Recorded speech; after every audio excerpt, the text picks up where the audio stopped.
Thank you very much, Madam Chair. Thanks to all of our witnesses for being here. Mr. Geis, I want to start with you because I understand that you are a Missourian and you are a St. Louis guy. Is that right? That is correct. Although I think you went to college on the other side of the state, or in my neck of the woods, Rockhurst University. Okay, very good.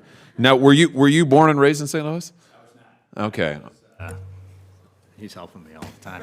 I could hear you. It's fine. Keep going. You're on a roll. You're on a roll. No, I was not born in St. Louis. I was born in Nebraska, but I'm not an atypical St. Louis story. I married a St. Louis girl, so I've been there for 26 years. Oh, there you go. All right. Well, that's good. Hey, Will Clemia, that's great. You're a Missourian in my book.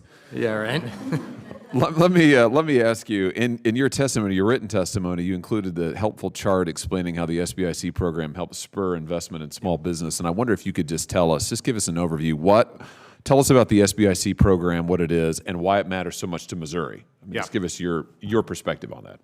Yeah, so, I think I'd come at it from a couple of different angles. So first of all, it's a stable, long-standing program. It's been around since 1958. It's operated at a zero subsidy from the taxpayer since its inception. But I think what's critical about what SBICs do in Missouri and lots of other states is we provide that critical next stage of capital to really go create the growth to drive to the next level. So, oftentimes entrepreneurs go raise, capital, invest their own money to start their businesses, but when they hit sort of a critical inflection point, they need that next round of capital to really invigorate growth, and that's what SBICs do. Yeah, very good. In fact, if I've got my statistics correct, in FY24 alone, SBICs invested in Missouri $192 million in more than 20 small businesses across the state. That capital supported over 3,000 jobs in the state of Missouri. Yeah. That's pretty good. We want every single one of those jobs. Yeah, and I think, SBICs fill a gap, right? I mean, there are, everybody knows about, the capital markets and the large lenders and, larger private equity funds that ultimately invest, those large dollars of capital that we hear about. But SBICs are squarely in the heartland of America and small businesses. I mean, that's what we do day in and day out, so.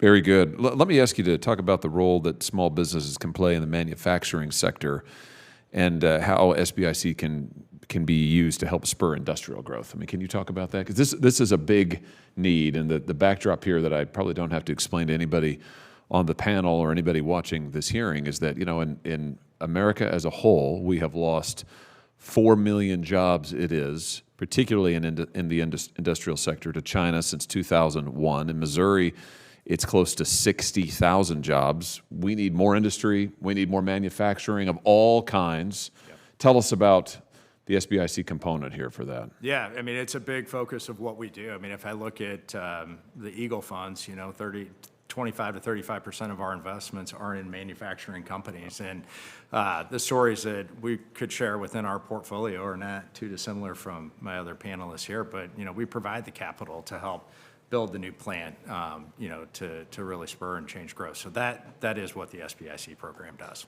Very critical. Thank you. Thank you for the work you do. Thank you for being willing to be here and to testify. And with that, I yield back to you, Madam Chair. Great.